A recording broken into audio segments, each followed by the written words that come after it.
할렐루야. 반갑습니다. 사람이 살면서 참 좋은 일만 만나면 좋을 텐데 위기의 순간이 찾아올 때도 있습니다. 이럴 때 우리는 어떠한 대처를 해야 될 것이며 생각은 어떻게 가져야 될 것이며 또 우리 하나님 앞에 우리는 무엇을 맡길 것인지 한번 생각해보는 시간이 됐으면 좋겠습니다. 그런데 정말 성경에 보니까 위기의 순간에 있던 사마리아 여인이 있었습니다. 이 여인이 예수님을 만났습니다. 이 여인을 만나주신 예수님께서 여인의 숨겨진 문제까지도 해결해 주시고 그리고 영적으로 무지했던 여인에게 예수님을 그리스도라고 고백하게 하심으로 삶이 변화되었던 말씀입니다. 근데 특별히 예수님의 사역은요, 제자들을 선택하는 일뿐이 아니라 그 제자를 선택하시면서 실질적으로 찾아가셔서 당신 제자로 만들어주시고 또 많은 분들에게 치유도 해주시고 친히 찾아가셔서 놀라운 일을 하신 것을 볼 수가 있습니다. 특별히 요한복음 4장 1절의 말씀에 보면은 예수님께서 제자를 삼으셨다 그랬습니다. 근데 누가복음 6장 13절의 말씀에 보면 밝음에 그 제자들을 부르사 그 중에서 12를 택하셔서 사도라고 칭해 주셨다고 말씀해 주셨습니다. 그러니까 예수님께서 제자를 부르시는 일과 또 누군가를 만나는 일을 누군가에 의해서가 아니라 주도권을 가지고 하셨던 것을 볼 수가 있습니다. 오늘 사마리아 여인과의 만남도 바로 거기에 있는데 특히 어떤 가운데서 이 여인을 선택해 주셨냐면 위기 가운데서 첫 번째는 그 위기 가운데서 선택하셨다는 것입니다. 본문에 예수님이 이 여인을 만나셨던 사건이 제60쯤이라고 성경은 말했는데 그 시간에는 물을 길러오는 사람이 없었어요. 유대 풍습에 의하면 여자들이 3명, 5명 뭐 이런 식으로 한꺼번에 물을 길러 가는 그러한 풍습이 있었습니다. 그러니까 아침 저녁 무렵에 우물을 찾아서 거기서 이제 좌담도 하고 여인들이 만날 시간이 별로 없잖아요. 그러니까 거기서 얘기도 하고 속사정도 얘기하고 내가 이런 일로 속상해, 이런 기도가 필요해, 뭐 이런저런 얘기들을 많이 했던 것 같습니다. 그렇지만 이 여인은요 남편을 5번이나 바꿨거든요. 골치 아픈 생활을 했고 인생이 정말 이렇게도 살아야 되나 하는 그런 강박한 삶을 살아왔습니다. 결코 다른 사람들에 비해서 평범하지 않은 삶을 산 사람이었기 때문에 사람을 피하려고 하는 것은 의도적인 일이었고 당연한 것이라고 생각이 되어집니다. 그래서 사람을 피해서 홀로 이 물을 길러 온 그 순간에 예수님이 이 여인에게 찾아오셨다 이런 얘기입니다. 예수님께서는 위기의 순간, 우리가 살다 보면은 위기의 순간 만날 때 많이 있고 왜 나에게는 이런 일이 없을까, 이런 나에게 도움을 줄 수 있는 이가 없을까 걱정하지 않아도 됩니다. 주님을 부르시면 길이요 진리요 생명이신 하나님이 우리를 만나 주실 줄로 믿습니다. 이런 순간에 주님이 우리에게 찾아오시는 거예요. 이런 순간마다 평소 깨닫지 못했던 아주 귀한 일들을 깨닫게 된다 이런 얘기입니다. 우리 그렇게 되어지길 소원합니다. 두 번째는 이 평범함을 비범함으로 바꿔주시는 거예요. 사는 게 뭐 그래 그저 그렇지 맨날 쳇바퀴 돌듯이 인생 사는 게 그렇지 않은가 이런 생각을 할 수가 있습니다.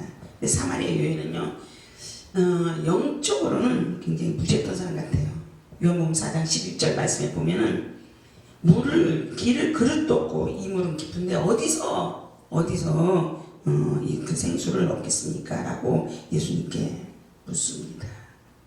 물을 달라고 하시는 주님의 말씀에 대답할 수 있었던 것이 바로 뭐냐면 전통적인 방법에 의해서 당신이 어떻게 해서 나한테 물을 달라고 할 수가 있겠느냐고 하는 말이 무슨 말입니까? 사마리아 여자와 사마리아 사람과 근본적으로 이 유대인들은 상종을 하지 않았어요. 대화를 해서 말을 걸어도 그들에게 어떠한 징벌을 내려도 그것은 합당한 죄로 합당한 것으로 여겼기 때문에 서로 이야기를 하지 않았습니다. 예수님께서는 영적인 질문을 던지고 또 그 여인 여인은 그 대답을 원했지만은 육적인 수준에 머물러 있던 이 여인을 볼 수가 있는데, 예수님을 이 여인이 볼 때는 유대인 정도로만 봤지 그를 특별한 존재로 생각이 안 됐다, 이런 얘기입니다. 근데 특이한 것은 아무도 말을 걸지 않는데 유대인이 돼가지고 어떻게 사마리아인 나에게 말을 걸 수가 있겠는가 의아하기는 했습니다. 근데 이 여인을 예수님은 일부러 만나 주셨다는 것입니다. 이 여인이 안고 있는 인생의 문제, 사실 남편을 바꾸어 봐도 해결되지 않은 문제를 직접적으로 예수님께서 터치하셨다, 이런 얘기입니다. 누구도 그걸 딱 건드리면요 터지고 부서지고 난리가 날 거 아닙니까? 싸움이 나도 크게 날 일입니다. 그런데 주님께서는 이 숨기고 싶었던 이 문제를 드러내도록 이끌어내셨단 말이에요. 그리고 그 숨겨진 문제들이 드러나면서 예수님과의 진정한 만남이 시작된 줄로 믿습니다. 사람은 누구나 자기만을, 자기 모든 삶을 드러내는 것을 원하지 않아요. 그래서 그런 것들이 드러나면 창피하고 부끄럽고 정말 그렇지 숨고 싶잖아요. 그러니까 그걸 드러내고 싶지 않습니다. 상담을 하다 보면 그런 일들이 많이 있는데 실제로 드러나지 않으면요 해결책이 없습니다. 이것을 하나님께 기도하면서 하나님 주신 방법대로 문제를 풀어가야 될 줄로 믿습니다. 이렇게 이 여인이 이제 예수님을 유대인에서 선지자로 이제 보기 시작합니다. 그런데 요한복음 4장 19절에 여자가 이르되 주여 내가 보니 선지자로서이다. 우리 삶이 사실 이제 평범한 유대인과 사마리아 사이에 평범한 대화가 이제 비범한 대화로 지금 턴하기 시작했습니다.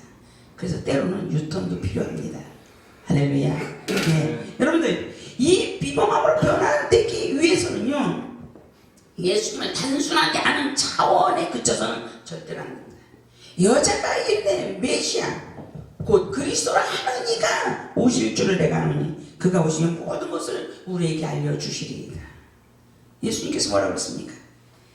네가 말하는 내가 그로다. 할렐루야. 사랑하는 여러분들, 근본적인 문제를 해결해 주신 주님이십니다. 예수님이 주 되신 것을 인정하고 주님께서 나의 삶의 주인이 되심을 인정할 때 그때 비로소 변화가 시작이 되는 거예요. 주님을 만난 사람들의 특징은요 자신의 삶에서 안주하고 있었던 그런 모든 그런 점들을 다 깨고 이제 본연이 이런 앞을 향해 나간다는 것입니다.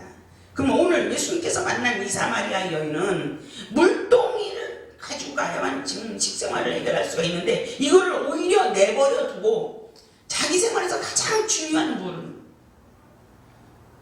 어쩔 수 없이 물을 기르러 와야 되는 이 여인이 이것을 버려두고 가장 소중한 물을 버려두고 스스로 외면하고 피해왔던 동네 사람들 향해서 지금 달려가고 있다, 이런 얘기죠. 예수님께서 십자가에서 달리시고 나서 부활하셨지 않습니까? 자신의 눈에 보이지 아니함으로 사실 패배감에 쌓여있던 제자들 봅시다. 마가의 다락방에서 숨어서 기도하고 있었어요. 눈을 껌뻑 걸어 잠궈놓고 누가 올까봐 그러고 있었습니다. 그런데 이들이 불같이 임하시는 성령을 체험하고 나니까 문을 팍 차고 세상으로 튀어나간 줄로 믿습니다. 사도행전 2장 1절부터 4절 말씀에 오순절 날이 이미 이르매 그들이 다 같이 한 곳에 모였더니 호련히 하늘로부터 급하고 강한 바람 같은 소리가 났어. 그들이 앉은 온 집에 가득하며 마치 불의 혀처럼 갈라지는 것들이 그들에게 보여 각 사람 위에 하나씩 임하여 있더니 그들이 다 성령의 충만함을 받고 성령이 말하게 하심을 따라 다른 언어들로 말하기를 시작하니라. 할렐루야. 오늘 예수님의 선택, 다시 말하면 예수님께서 우리를 선택하신 일이 우리를 얼마나 비범하게 만드는지를 생각하고 앞을 향해 전진할 수 있기를 주님의 이름으로 축원합니다. 예수님께서 만나셨던 이 사마리아 여인은 예수님의 영적 질문에 대해서 정말 그 대답을 하지 않고 오히려 무지한 상태에 있었기 때문에 도저히 거의 이해할 수 없는 말을 계속 던지고 있습니다.